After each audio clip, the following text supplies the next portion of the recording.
Oh, hello, BBs. Ed the duck. Other ducks are available. Okay, before I forget, if you like the videos, please press like. If you love the videos and want to see more and not lose any of them, not lose track of, you know what I mean, press subscribe. I usually point down here, but then it's the other way around when I get to it. So subscribe, like, or subscribe, like, I don't know, whichever it is. So today is May the 6th, is it? No, it's not May. Oh my God, I'm losing a month. It's June the 6th. June the 6th. And for me, it's day 78. Isolated. It's not quite true, is it, when we say we're isolated? We're not stuck in our houses, not going anywhere. We go out shopping. We're having to deal with mother-in-law's estate, so we're going out for that. I have to do my mother's shopping, so we have to go out for that. I try to keep my wife in as much as possible, but she won't. So in that respect, we're not isolated. But being a taxi driver for a living, because I'm not successfully selling enough paintings to live on that, we decided that I couldn't do that anymore, because what are the chances of meeting somebody in the taxi? You can't be 2 meters distant in the taxi. I'm bringing a virus home to my wife who is diabetic and therefore vulnerable. So I haven't worked for, today is the 78th day. I'm getting quite used to it. Keep needing projects that I'll do to school. It's something my old man used to do. He used to sit at night and write a list of things to do, either tomorrow or for the following week. Because needed projects, and I need projects. I hope you can hear me. I'm not wearing the earphones again because of all the clicking. So I hope being this distant from the laptop is okay. I'm looking a bit scruffy, I know. But hey, look at this. Snazzy cardigan and a t-shirt, which is a painting of mine, one of my early ones that sold, and I still have other copies of it, or not copies, versions of it, and I put this on a t-shirt, or rather, Rick did. Rick Newham of Night Lane Artists again. He keeps getting some plugs, doesn't he? I printed a couple of those. I was hoping to sell them, and again, nope, nothing happened. So I'm left with 2 or 3 t-shirts the same. And I think Rick got a little bit suspicious, thinking I was just doing clothes for myself. But that wasn't Rick, honestly. It just didn't work out for me. It never does. So anyway, it's painting time.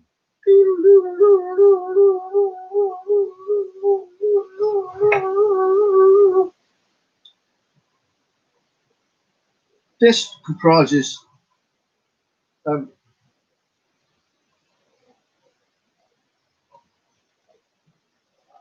kind of 2 bits of canvas, because this part is sewn over the top. There's 2 reasons I did that.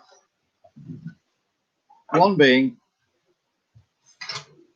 I wanted some stitching along here to fit in with what was going on, and also because the canvas was too small for the frame. Now I could have made another frame, of course, to fit the canvas. That's what most people would have done, but I thought the stitching would be quite artified, and so I did that. So yeah, it's even a different kind of canvas. This is thick canvas, and this is more like linen, I think. So there's 2 types of canvas here. That's interesting in itself, isn't it? So what it is a handbag. See, I can paint quite realistically. So it's a handbag, and there's a single lady's shoe. Interesting, the history of ladies' shoes. When we say heels, we almost always think of ladies' shoes, whereas heels were invented by the Persian cavalry of years ago, before tanks, long before tanks actually, when the emperor, well, when France had an emperor, I forget which one it was, but they invented it so that they could stand in their stirrups and fire their arrows over the horses' heads, which is quite difficult normally because the head would keep bobbing up and down and getting in the way. You'd have to shoot sideways. The heel enabled the stirrup to stay. Rather than your foot slip off, it stayed. So you could stand up in your stirrups and fire your arrows, which made them a really effective cavalry. And they went to European courts looking for whatever it is that ambassadors look for. And the French emperor took a light to these shoes, decided he'd wear them anyway without the horse. And of course, all the courtiers followed suit. And then fashion goes out into the streets, and people in the streets started to wear them. You know, I'm not talking stilettos, obviously, just heels, a couple of inches. There are paintings that you can see of these people wearing these almost Cuban heels, but a little bit bigger. And once the outside world got hold of them, then of course the royal court had to do something to differentiate, so they had red soles. So they are the best shoes because they had red soles. And you still see that now in these very expensive shoes. I'm not going to mention any names because I might get into trouble because they fall to pieces as soon as you wear them, apparently. And they have red soles, and it denotes they are saying these are quality shoes, even though they're not. So that's the story of the red soles. And of course, women love to steal things from men. You might think that's not true, but it is. You look at a lot of the things that women wear, men wore them first. It's all in their, I think, DNA to try and show that they're equal to men. But all it does really is push men to something else because men don't want to be thought of as being women. So, I mean, women now wear trousers. That was unheard of.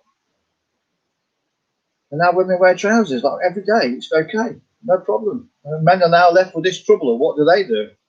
We're stuck now, aren't we? This is probably why equality is finally coming in properly because men have got nowhere to go. Anyway, there's a girl there. Oh, shit. And oh, look,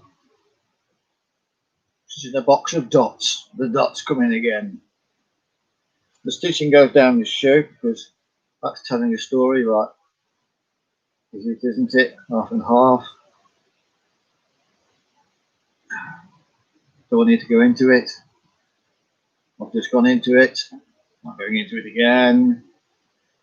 It is signed with the usual tag down in that corner. There it is. And I've even put the title on the front, which is something I rarely do.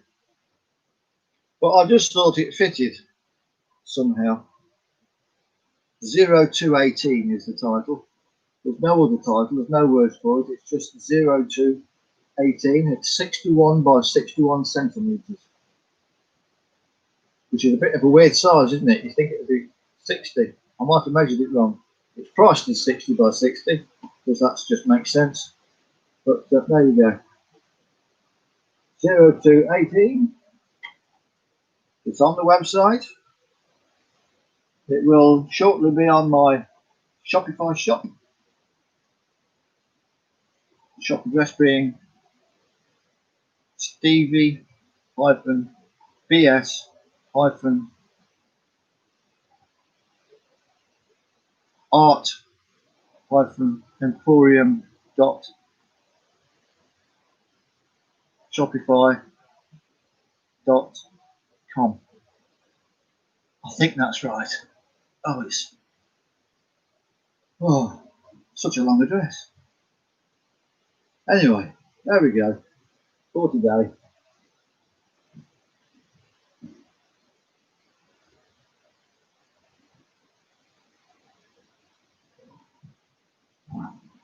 Bit of a linger there.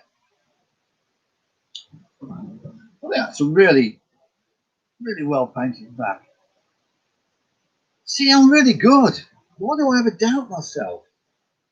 I can do these things. And I put my mind to it. I'm really, really good. I'd buy it. But then I would, wouldn't I? Anyway, some good news coming out about the post-corona economy. Apparently, good old Boris, love him or loathe him, the Marmite man, is going to slash red tape apparently to make business more, well, to speed business up basically. I think he's talking about cutting the VAT rate as well, which is about time, just to stimulate growth, stimulate people spending their money buying things. The problem with that is we need to be buying British. Okay, there are a lot of things you can only get from abroad. Like we really don't make cars anymore, do we? Not really. And Nissan are threatening to leave Sunderland and go to Europe if we don't get a deal over Brexit. Well, I say, good luck to you. We'll charge you a lot more money to sell your cars here. Little dent in their fortune is not a great one, but a little one. So anyway, that's right on the horizons there. So perhaps we're going to get some radical thinking in government rather than just let's tax everybody all the time. Let's find other ways to stimulate. I mean, I remember Lord Tesco years ago when Tesco had started. His slogan was "Pile it high and flog it cheap," and that's how he became the millionaire he became. And that's how Tesco's got from being a small place to the huge places they have now. So perhaps if we can lower VAT and taxes, we could stimulate buying more, and because of buying more, the exchequer will then make more from the taxes that are actually on it. Do you know what I mean? You know what I'm saying? Like, well, who knows? It beats the hell out of taxing the life out of everybody, doesn't it?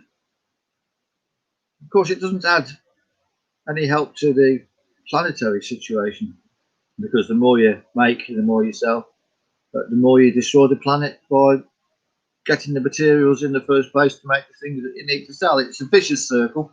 And you have to remember is we're all going to die. We are. And when the sun goes supernova, there'll be nothing left. So perhaps we need worry quite so much. Anyway, on that cheery note, I'm going to say my usual thing: love all, hurt none. I walk in soft shoes. See you, babies.